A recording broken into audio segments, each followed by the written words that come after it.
Hello, everyone. Welcome to Vision Central, cooking appliances with eSight, February 28th, 2025. Thank you, everyone, for joining and looking forward to having a good Vision Central today and having a good discussion about various cooking appliances and using the eSight Go. So I'm just going to get started here with our agenda. We're going to do an introduction and housekeeping.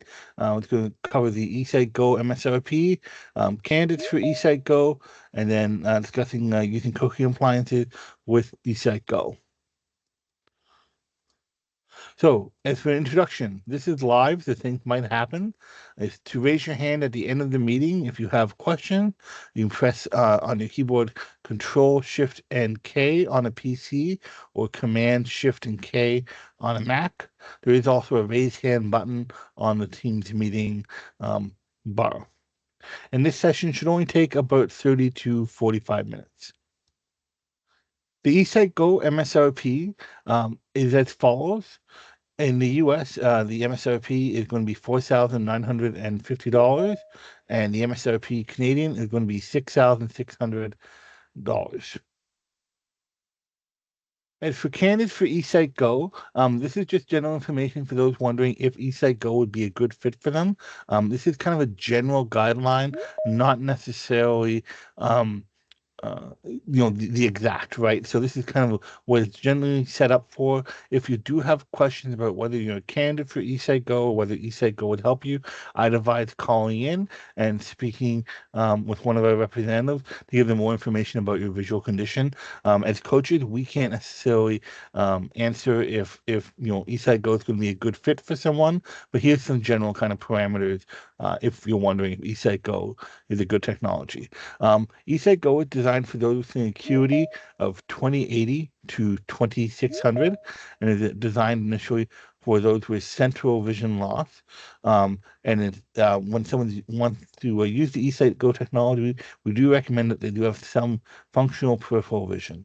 eSight Go can assist with a variety of visual conditions, but conditions that affect peripheral vision, such as glaucoma and retinitis pigmentosa, can be a bit more challenging to assist. So, it can help with those conditions, but it just depends how much peripheral vision an individual has. So let's get into cooking appliances with eSight Go. We're going to be talking about a number of different appliances today and having low vision and using that. And so we're going to be discussing an air fryer with Richard. I'm going to be discussing using a waffle iron. Colin's going to talk about using an oven. Jeff's going to talk about using a microwave. And Leah's got a neat video about using an immersion blender. We're going to discuss that. So Richard, do you want to have a little discussion with using the air fryer? Yeah, thanks, Tyler. So, one of the appliances, one of the beloved appliances in our kitchen is the air fryer.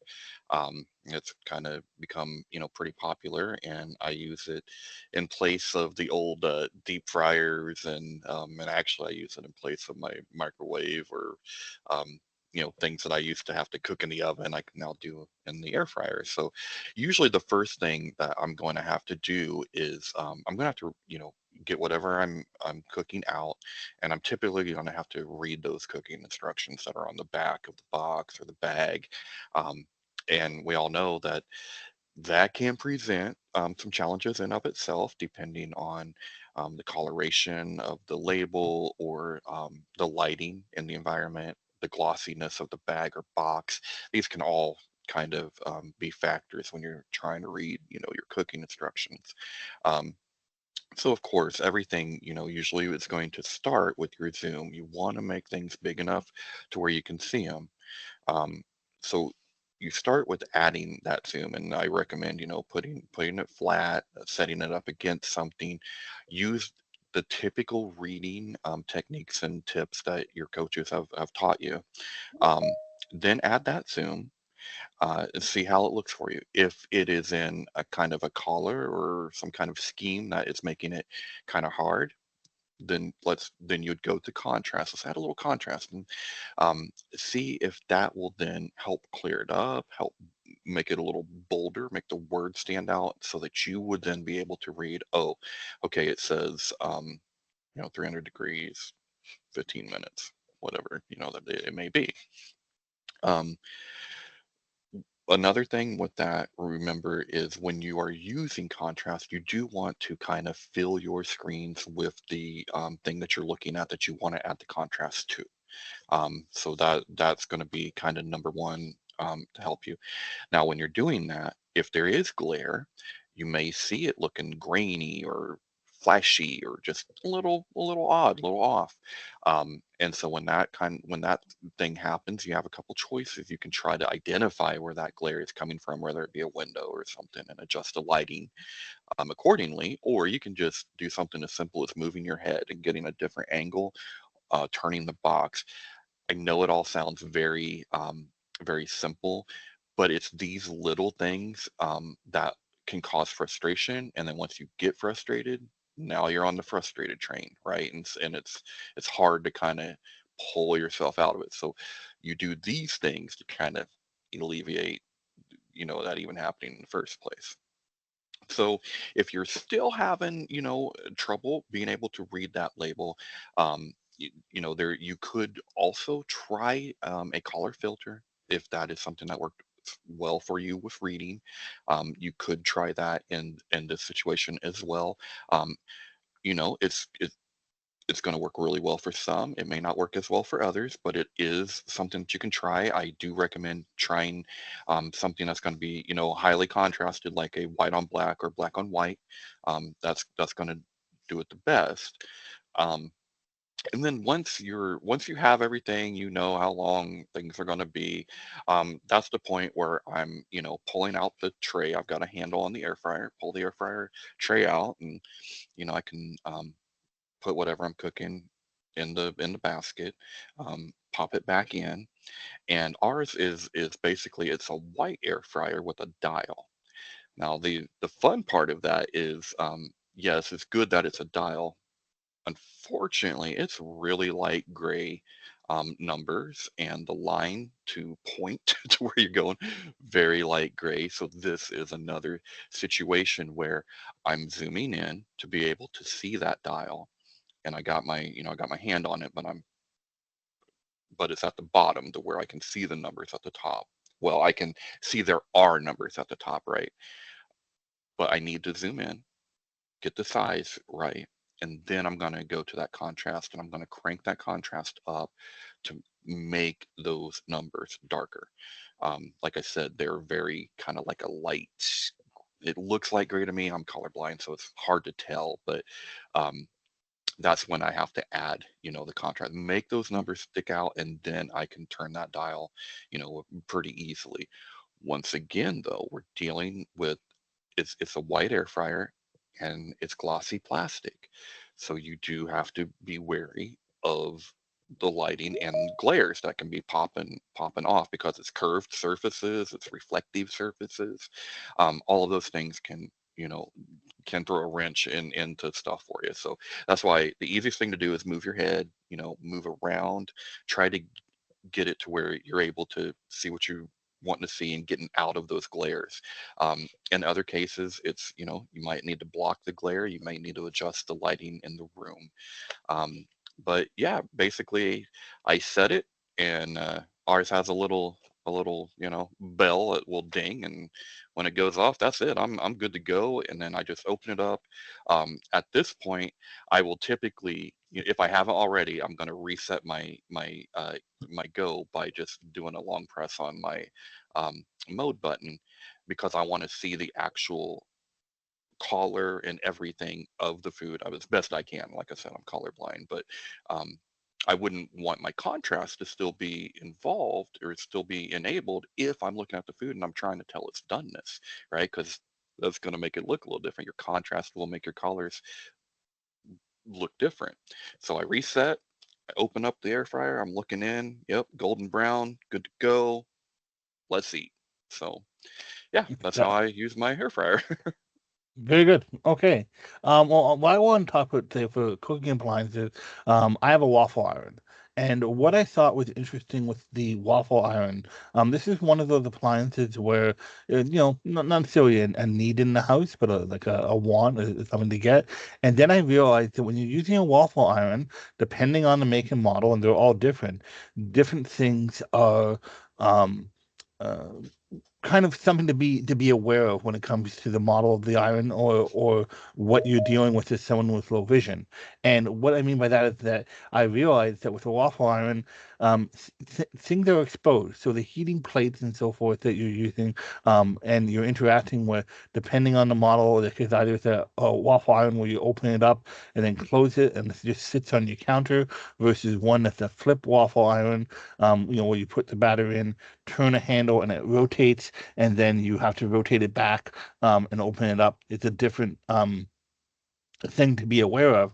And then I was kind of keenly aware of if you overfill a waffle iron, that leads to issues as well. So that's why I thought of this appliance. So what I was thinking here with this is someone with low vision, and being around appliances, the one great thing with the eSight is that I can keep more of a distance from myself and what I'm using. So what I mean by that is if I'm looking at something, I no longer have to get as close to it. I can use that magnification and I can use that contrast to, see the texture of what I'm looking at, but zoom in, and then I'm no longer, say, bringing my nose up close to something. And, being aware of, okay, if there is a light on something, I can zoom in and I can see that light. Now, for the current waffle iron that I have, the model, it is a flip waffle iron where there is a indicator light on one side of the iron when it's indicating that it's warm, and then that light will go off to show that will turn on to show that it is warm and hot enough to put in the batter. And how the waffle iron works is that you put the batter in, close the lid, and then you can let it sit for a little bit. And then after so many minutes, like 4 minutes or so, you're supposed to turn the handle and the waffle iron flips. Interesting enough, though, the waffle iron flips. The only way to know which side you're looking at is there's no light on there, right? It's the upside down of it, and then you have to flip it back and then lift up the handle in order to remove the waffle. Um, One of the things I thought was interesting was this when first trying to get comfortable with this appliance was that depending on the model that you have or the type of appliance that you have, it can overflow. So if you're trying to, say, put in batter inside the waffle iron and then close it, if you mismeasure the batter or you are trying to put it in, it's going to overflow. It's going to leave a mess on the counter. And then if it's, it might not be the safest thing in the sense that you can go, oh, look at that, there might be a mess here. You go to wipe it up, but your hand bumps near the waffle iron, or things like that to be aware of because of those exposed heating plates. So the great thing I found with the eSight Go is that you can kind of stay back, be more observant, learn the appliance, learn how you're using it, and then you know keep that distance away. Now, with the waffle iron, the one I have, it has a light on it that they said it turns on to show that it heats up, and you're supposed to take co-waffle for 8 minutes. So you're supposed to put the batter in, you know, close it up, let it run for 4 minutes, then turn it, and then let it run for another 4 minutes, then flip it back over, open it up, use a pair of tongs or a fork, pull the waffle out, you're good to go. The only little issue is I found out with the waffle iron is that the timing of it. So if you're trying to time how long those 4 minutes are, you need to use something else, either a kitchen stove, or, say a clock on a kitchen stove, clock on a microwave, maybe the clock on your phone, whatever you're trying to do. And that's why I found also the eSight wasn't valuable because let's say I'm using the kitchen stove clock, I can actually just zoom in onto that clock and I can watch that and go, okay, 4 minutes have passed. Or I can step over and look at the microwave, which is separate from where I'd have the iron set up so I don't have to make a mess or do anything there. And, that's the one thing I thought was interesting with this appliance was that you kind of read it and you go, okay, that's simple enough. Let it work for 4 minutes. And then I was like, wait, I gotta see the clock. And then I was like, okay, wait, I have a box in front, like the waffle batter box in front of the stove clock. I had to move it over and see it and so forth and reach around it. Or, realize, hey, I'm too much of a mess. I'll go look at the microwave. And that's the one thing I think is quite neat with the eSight Go or the eSight technology. When you're in the kitchen, it gives you a bit more freedom of movement, a bit more ability to go, okay, I'm using it to see the appliance and to work with the appliance, but then you're also using it to follow the instructions or kind of be able to adjust for hurdles on the fly, right? Realizing, hey, I need to see the clock. Where's the clock? And I don't have to get in close to that clock and just zoom in onto it and see it. So I think that's quite neat. Also with the waffle iron, for me, having low vision, I found the eSight to be invaluable when being around hot things, right, or exposed things. I don't have to get near it. So, for example, if I'm using the waffle iron, the plates are exposed, things are heating up, right? When it tells you to put the batter in the waffle iron, it has that light, you're lifting it up, but then you're going to pour the batter onto the lower plate. I'm using the eSight and using that magnification to help kind of guide where I'm going. So making sure I'm putting the batter in the center of the plate and I'm actually pouring it and it's going where it needs to go. And my hand's not going too close to the top plate. I'm not like overreaching as I do it. And that's the one thing I think is quite interesting with the eSight. It kind of, for me, makes me feel much more safer and comfortable around an appliance that, you know, it's to me, I always want to be cautious around with those things that possibly can, bump your knuckles against the hot plates and so on, where you can have little difficulties. And that's just one thing I think is quite neat. Um, with the waffle iron, there's many makes and different models of it, similar to what you were saying with the air fryer, where you can have a dial that helps you see it, or you can get like an LED screen. With waffle irons, I've seen waffle irons that are flip waffle irons. That's what I use, and I find it works good. I've seen waffle irons that don't have a flip capability. They're literally just like a lid that you open up, put the batter in, close the lid. And then I've seen some that are actually a vertical waffle iron where you would have the plate standing up, and then you pour the batter in the funnel, and then you open it up, and the waffle falls out. So there's different makes and models to kind of be depending on what's there.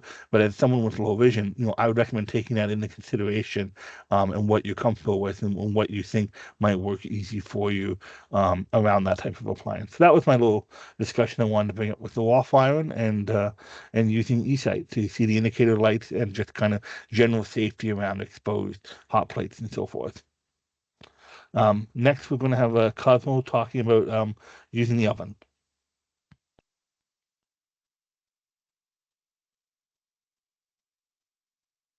There we go.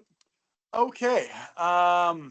So I am going to talk about using an oven. My oven is stainless steel and has these buttons way far away, arm's reach. Without my eSight, I would have to get under here and hit my head on the vent. And even then, I still can't see them. And luckily, I've memorized the important one, bake, and then that. But there have been plenty of times where I thought I hit start and there's no texture to the buttons, it's just a flat panel. And so having the eSight is very valuable in the kitchen. Having that lanyard for the Go, because I'm pretty tall, even no matter what I'm doing, I'm going to have to be bending over and looking down. And I like that little added security of having the lanyard. The eSight Go, the arms pinch in at the back, so it probably won't fall off my face, but better safe than sorry. I don't need it falling in my stove. Um, Contrast adjustment to see these little words on glossy black is helpful. And also, like somebody talked about before, the tilt, um, being able to tilt down 12 degrees is really useful in the kitchen because otherwise I'd have to be craning my neck down. Um, Being able to be hands free. The alternative to the eSight is using my phone's magnifier and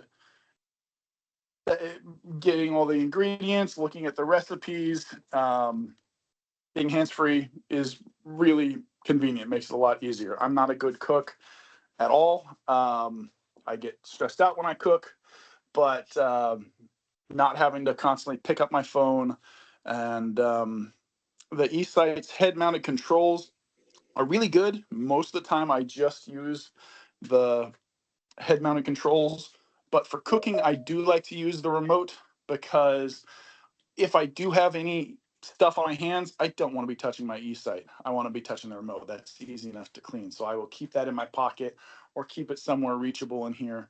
And the remote has really nice textured buttons that are raised and rubbery, and just a little wet wipe can clean it off. So that is one circumstance where I do prefer the remote over the headset controls. And just being able to gauge, like Richard was talking about, the color of stuff. I tried baking bacon. My wife said, the bacon's going to go bad. You need to cook it. And I wasn't about to deal with frying it and having splatter all over the place. So I looked up how to bake it, and I did that. And can't really touch it to see if it's done. Got to try and gauge it by, I don't want to bend way over and get 2 inches from it. So using the eSight to judge when the bacon was done made it a lot easier. Very cool. Very nice. And that's about it.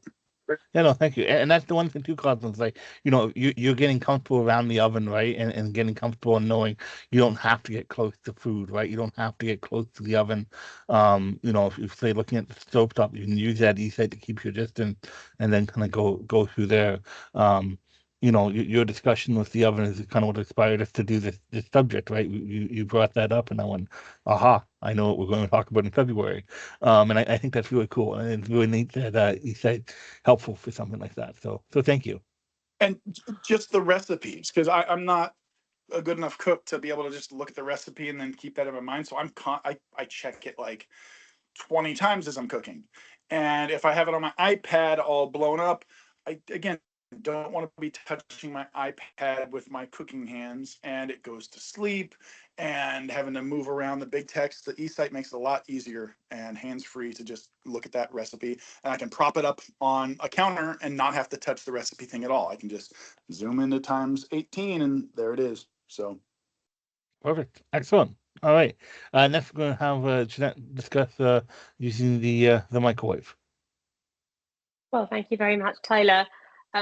Yeah, touch on a couple of points that have been raised by both Tyler and Richard, actually, in terms of the eSight giving a really good overview of what's in your kitchen. I do find that, especially if you've got darker surfaces like I do in the kitchen, I have granite surfaces that are pretty dark, and the wood cabinetry that's quite dark as well, and you can get a little confused depending on what it is you're dealing with. If you've got dark crockery, cups and things like that, dark knives, dark handles, you can easily get a little bit disoriented if you don't have your eSight. So I find that the eSight really helps that contrast to pop out.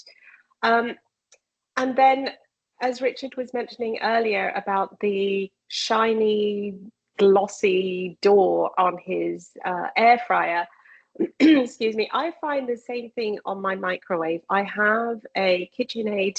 It's a black microwave. It's got stainless steel around it, stainless steel trimming, stainless steel handle, and the touch only buttons, they're not tactile, they're just they're flush in with the microwave themselves. They have white writing on them, but the buttons are so tiny. And then in the middle, we have the display where the clock is displayed. It's a kind of a bluey whitish light. And when you actually want to use the microwave and you're looking for different settings, there are different options that appear on that particular screen.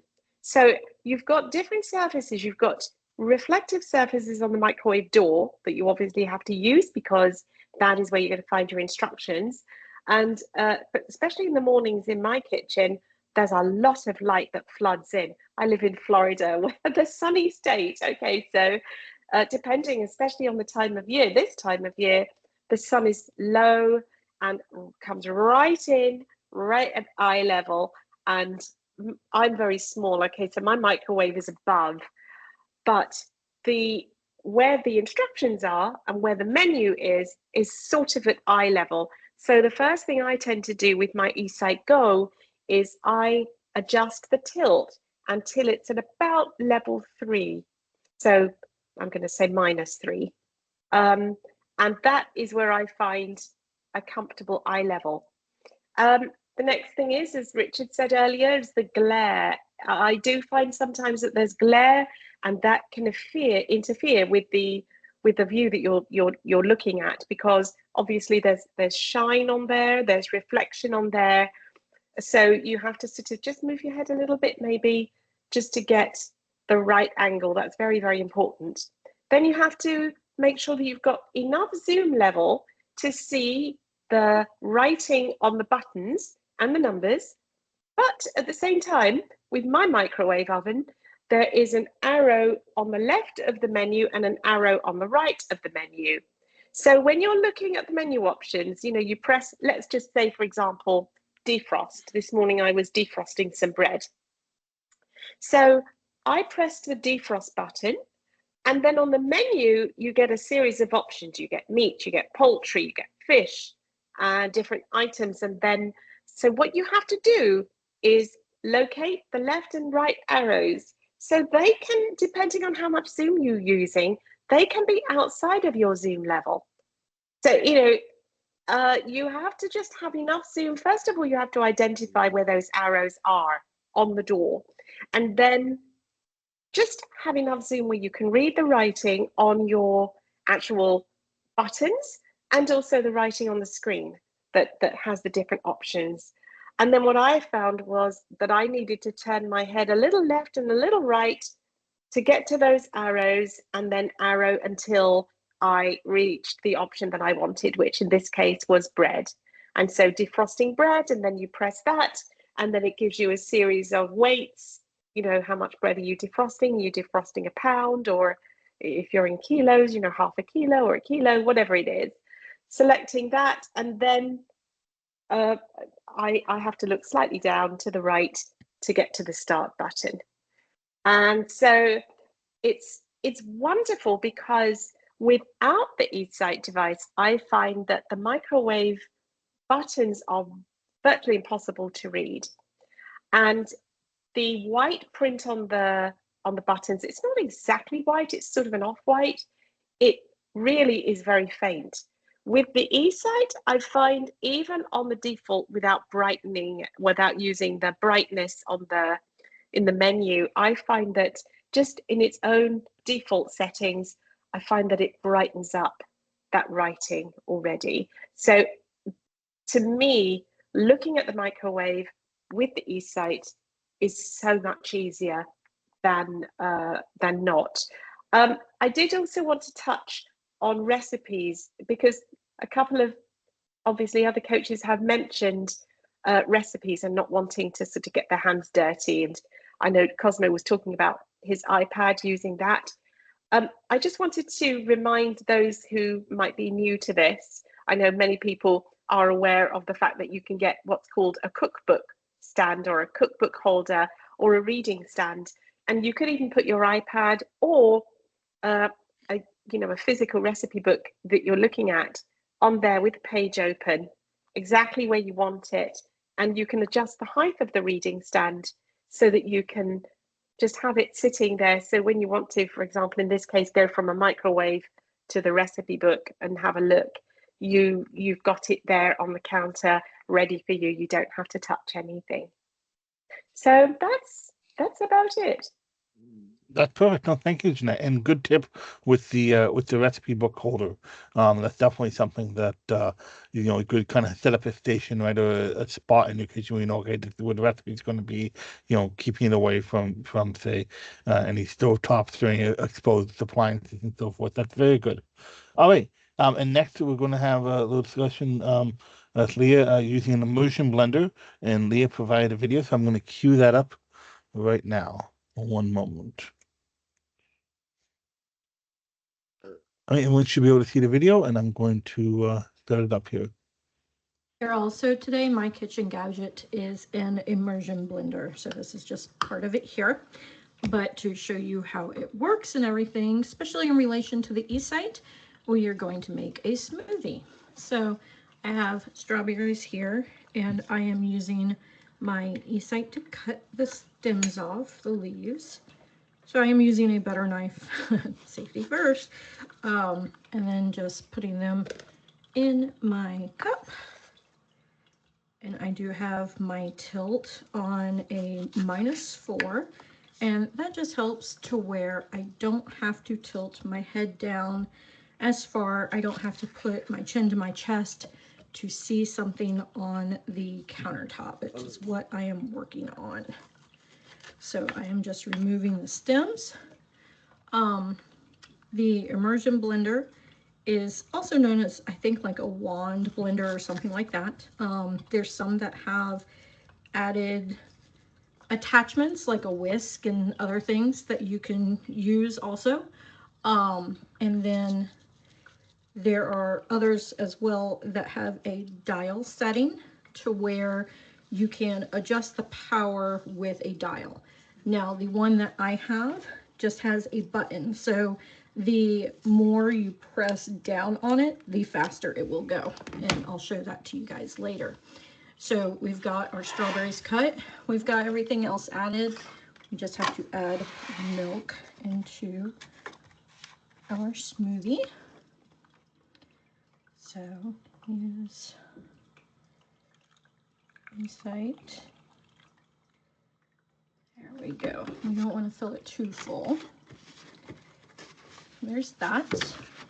And then we can use the eSight to help us plug in. So this is across the countertop, and with my vision I would not be able to see that, so the eSight actually helps really well with that. So another great thing about this particular immersion blender is that it can detach with the base. So basically what that means is that when you get done mixing with anything, then you can detach it, keep this in your cup or your pot or whatever, and then take it over to the sink and wash it. So it makes it really easy. So I am going to start blending.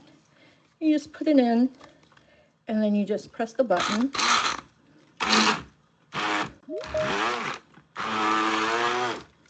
And you can hear like the power behind it as I am increasing that pressure on the power button.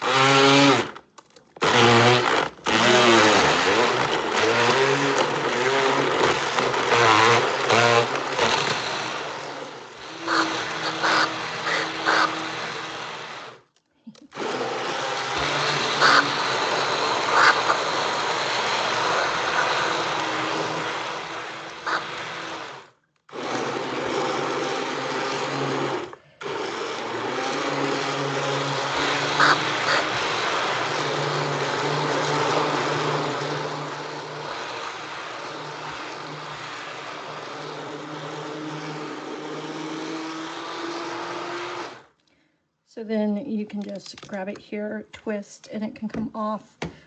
This is a really good thing if you're using it for soups, things like that. I'll use it often when I make a soup in the Instant Pot and have to puree anything. It's really good. And then for protein shakes in the morning and stuff. And then, like I said, you could just carry this over to the sink and rinse it out, and it's good to go. Bye. So I do want to talk a little bit more about that. I did my research when I was searching for what kind of immersion blender I wanted to get.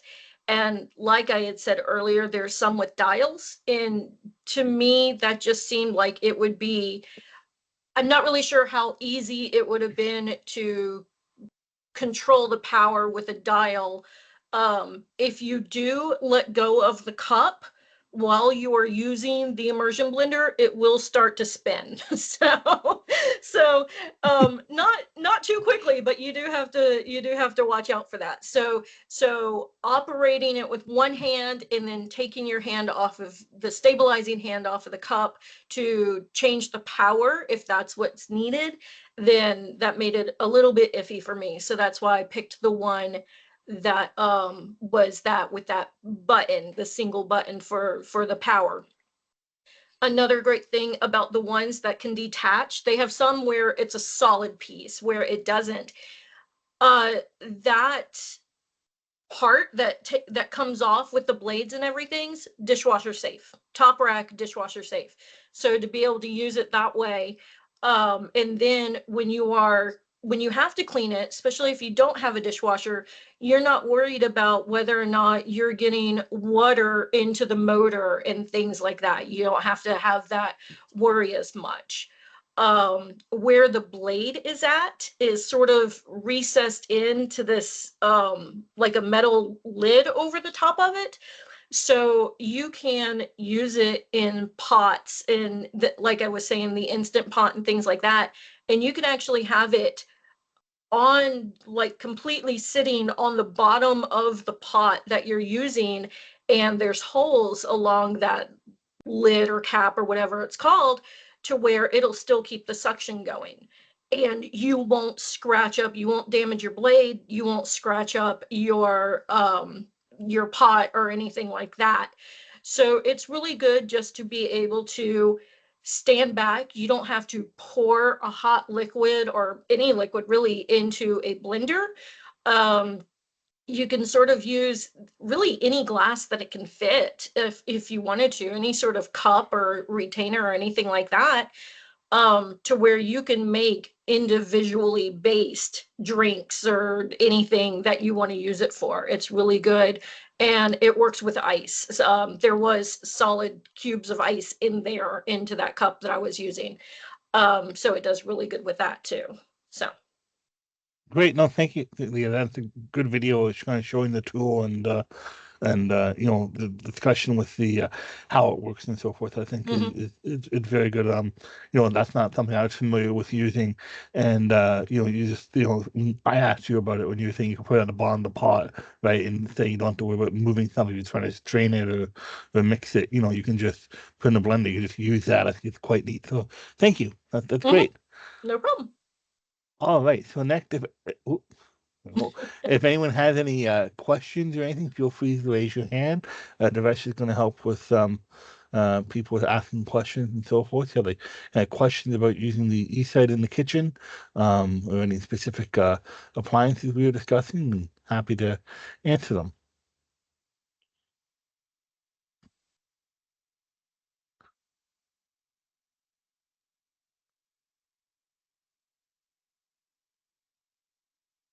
The rest don't think anyone have their hands raised. Is that correct?